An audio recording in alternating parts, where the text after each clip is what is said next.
Meta, TikTok, Google, Amazon, Snapchat, Netflix, Spotify, Apple, all of these companies have announced that they're either slowing down hiring, freezing hiring, or in some cases, even laying off their workforce.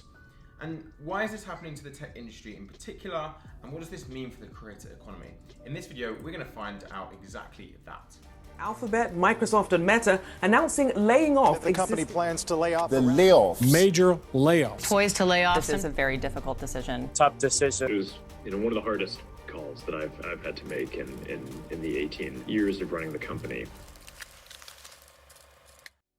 In the pandemic, aside from actually living through the pandemic, for these tech companies, life was pretty good. Like, we were all at home, we all had spare money through like stimulus checks or COVID grants. So us as consumers were actually spending more. Advertisers, after the kind of like worry from the initial kind of March 2020 period, were spending more too. So all of these tech companies, their social media companies and video platforms, they were really growing really nicely, growing their spend and also growing their employees and hiring rapidly to really try and meet this demand. And the thing is, these tech, video and creator platforms are ultimately seen as the bellwether for actually the wider economy. Some of them are the biggest companies in the world, let alone some of the biggest in the FTSE 100 or the Fortune 100, for example. And the thing is, when the economy is doing really well and investors are putting more money in, even though they seem that some tech companies are perhaps a little bit more risky, they are willing to forego any kind of profitability for actual growth within the tech companies themselves. However, when there is a little bit of an economic downturn, which is kind of what is starting to happen in the markets now, these investors actually turn the flip side and actually start looking for profitability purely due to the fact that the interest rates are rising, the economy is looking a little bit less rosy, and therefore investing in companies that aren't profitable or actually don't have like a sustainable revenue plan is definitely a lot more risky. And often what happens is they just won't invest, or they will massively restrict and reduce the actual amount they are investing within the market. And for some companies, it's actually a case that they've overhired. So they've hired more people than they actually need to meet the demand post-pandemic. Shopify, which is a huge online shopping e-commerce platform and also a massive platform that creators use to sell merch online, they are a little bit of a casualty of this, because what happened in the pandemic, everyone was almost kind of exclusively shopping online, and many of them were shut for a few weeks or a few months depending upon where you were. So people were turning to platforms like Shopify to fire up an online store for the first time. Massive boom, massive growth. But actually what is happening is the growth is maintaining or higher than it was pre-pandemic on e-commerce, but actually people did end up returning to stores. So for a platform like Shopify that was just trying to hire as many people as possible to meet this demand, actually when they looked at the numbers and also the stock price, it's kind of a reflection of kind of what happened to Shopify, in the sense that the demand was actually not as high as they predicted or wanted post-pandemic as it was during. Now look, even tech platforms or creative platforms are not shielded from what's happening in the wider economy or wider geopolitical issues. And with high inflation, a rise in interest rates, mortgage rates, and also just energy costs, particularly here in Europe, the cost of just doing anything has just gone up a lot. And what often happens is consumers start to reduce their spending, and also companies start to reduce their spending too. Now, particularly for better or for worse, I don't necessarily agree with this, but the first thing that often happens when companies are looking to cut back on spend is actually in the form of their advertising spend, or actually like deciding to make some layoffs or freeze or slow down the level of people that they are hiring. Now the thing is, what will often happen is if the advertising or marketing spend that a lot of these big companies are making on Meta, Twitter, Snap, YouTube, Google, etc., then what's going to happen is the amount of money going into those platforms is going to be less, and potentially what can also happen is the amount of money that goes to creators from purely advertising revenue is also going to be less as a result of that. For example, YouTube just reported their advertising revenue, which was actually 2% down year over year in Q3 versus Q3 of last year. Now they still made $7 billion in ad revenue, which is, you know, still a huge amount. But for a platform like YouTube, the revenue was actually down by 2%. So if we put the marketing spend to one side, which can definitely have a big impact from a creator economy perspective, which we'll come back to later, if we look briefly at some of these hiring freezes and layoffs that companies like Redfin, Netflix, Klarna, Coinbase are making, that is going to have a big impact on thousands of people's lives. And all these companies are citing a downturn in the economy as the reason for making these layoffs or these hiring freezes.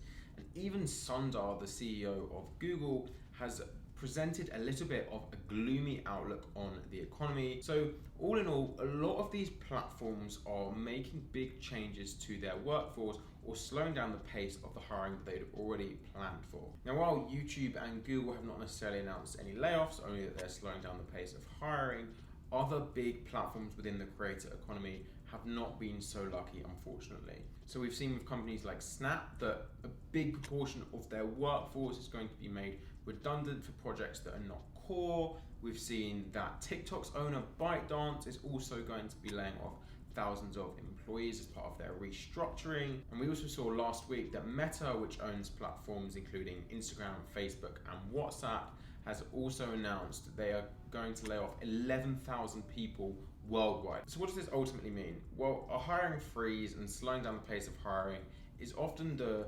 rational, although maybe not reasonable, step for a company to actually make some cost savings and kind of like reevaluate itself within the wider economy. It's often safer for senior execs to slow down the pace or even freeze hiring completely before announcing layoffs. It's kind of like a first measure. Now, I will be completely honest with you folks, like me personally, I am a little bit worried about my role within YouTube as well. Google's not really announced any kind of layoffs like this right now, but there is a chance that something could be around the corner. So yeah, I think for me, as someone who works at YouTube, Google, layoffs could actually affect me personally as well. I'll keep informed if that happens. But these are affecting thousands of people that I know within the tech community. There's a multitude of amazing people looking for roles out there right now. I think the way to see it is a hiring freeze doesn't necessarily mean there's going to be layoffs. It could be a way of actually avoiding layoffs in future. And I think the things like the creator economy is not going anywhere. So if you're a creator, you're watching this, keep doing what you're doing. Whilst the ad revenue may be fluctuating up and down over the next year or so, if you're creating what you love doing and creating the kind of content that you want to create more of, keep doing it.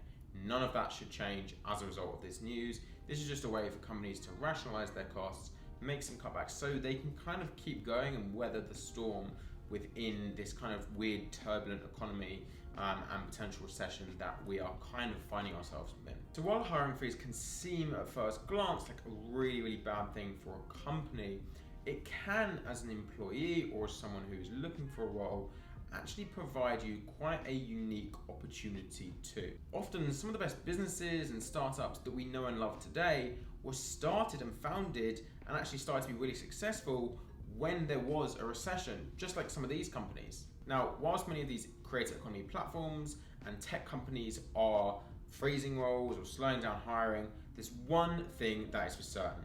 The creator economy is going nowhere. In fact, it is still rising, it's still growing, and I think the opportunity to be a creator, whether it's video, whether it's online with blogs, whether it's photos, whether it is creating courses, whatever it may be, I think the opportunity to be a creator, create content, is the best time to do that than ever before. Whenever I see things like hiring freeze or slowdown or things like layoffs, it kind of forces a period of reflection to me, and perhaps it will also do so for you. So what I mean by that is like reflecting on like, what do I really enjoy? What do I really get a lot of energy out of? And being able to channel that energy or that kind of like creative input and focus into something is a super powerful thing. And I think being your own boss, having control of your time, feeling like you're really enjoying and rewarded from doing something you really love, well, ultimately creating content around your passion, around your interest, is a super good way of doing that, and something you can kind of build up on the side whilst all of these kind of economical factors and geopolitical changes and freezes are happening. At least this is kind of part of my plan too.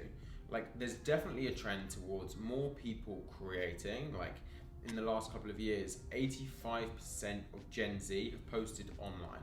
So Gen Z are very much tuned in to posting content online. More creators are transferring audiences into different platforms or businesses or brands that they are building just to kind of secure that revenue stream across multiple different avenues and not just relying on one. Creators are becoming founders. They're building teams, they're starting companies, they're raising investment, they're getting people investing into them as a creator. Creators are gaining a lot of influence and a lot of power within the media and within the kind of ecosystem that sits within that. Like never before, people want to connect with individual personalities. And if the hiring freezes create an opportunity for you to start doing something that you really like doing and are really passionate about, there's no opportunity to start doing that than like the present. There is tons of other ways that as a creator you can earn money. And in fact, there's a lot of creators and friends of mine who make a significant portion of their money as a creator, even though they may be doing this as like a side project or a thing to do on the evenings and weekends through sources that are not from ad revenue. Let's take a look at some of them. So we've got sponsor content, we've got product placements, we've got tipping, we've got paid subscriptions and memberships, we've got digital content sales. Can you create like some kind of Notion template or some kind of ebook? We've got merchandise, we've got paid for shout outs, and there's platforms where you can, download an app and record yourself and give a shout out to people if you have enough notoriety.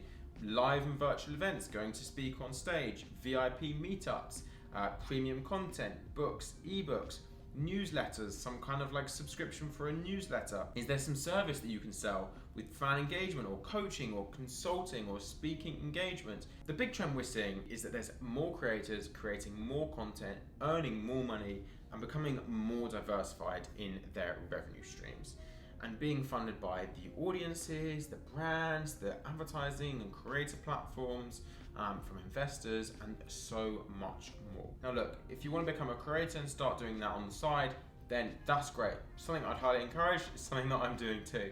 But if you do want to become part of the creator economy, realistically, I think all you need is a phone with a half decent camera, a laptop to be able to edit on, and ultimately a little bit of a thick skin too. Because not everyone's necessarily gonna love the videos you create, but that's okay. You build this up over time, and you build up how to perform and talk in front of a camera, and all the things like a mic and a DSLR and fancy lighting you can kind of build and grow on the fly. There are 2 million people who are earning money as full-time creators. You could definitely be the next. I think there's plenty of opportunity, looking at how some platforms are building in new monetization methods, like ads on shorts for YouTube next year. Whether you want to create short form content, long form content, blogs, photos, whatever you want to do, the opportunity within the creator economy, despite hiring freezes and slowdowns, is still very much there. It seems kind of crazy to say, but for the creator economy, for you as a creator, hopefully for me, the recession, the slowdowns, the hiring freezes could actually turn out to be a positive. Whether we're able to maintain our roles and salaries and full-time gigs, if we are able to just build some form of diversified income, some form of kind of like side stream that we can build up whilst we're kind of doing our job, whilst we're kind of building up skills, we can build up a new skill creating content, being able to speak in front of a camera, being able to edit videos, that then means that maybe you could springboard yourself into a different career, even if you're not a full-time content creator. I think just like building up additional skills, building up different projects that you can work on the side to build yourself a little bit of a portfolio, whether you're going back into full-time work, whether you stay in your current role, whether you split and do part-time, whatever you decide to do in the future, building up skills that are within the creator economy, I think are going to be a really, really good thing to look at and work on. If you're a creator with diversified income streams, building up a deep connection with your audience, you will be less vulnerable to algorithm or ecosystem or economy changes within the market too. There's a ton of creators and a ton of businesses and startups that are working behind the scenes to build up what is next for the creator economy. And I think the freeze and the slowdowns within some of the kind of conventional main industries have meant that people have started to diversify their revenue streams, build up these side businesses or startups, and ultimately have a diversified range of income streams that allow you to turn your passion and something that you really enjoy into a business that may actually turn out to be super successful. Thanks so much for watching this video. Hope you enjoyed the new setup. There's going to be loads more videos about creator economy and the business of creators coming up onto the channel. Subscribe if you're not already. Check out this video next. Thanks so much for watching. Bye bye.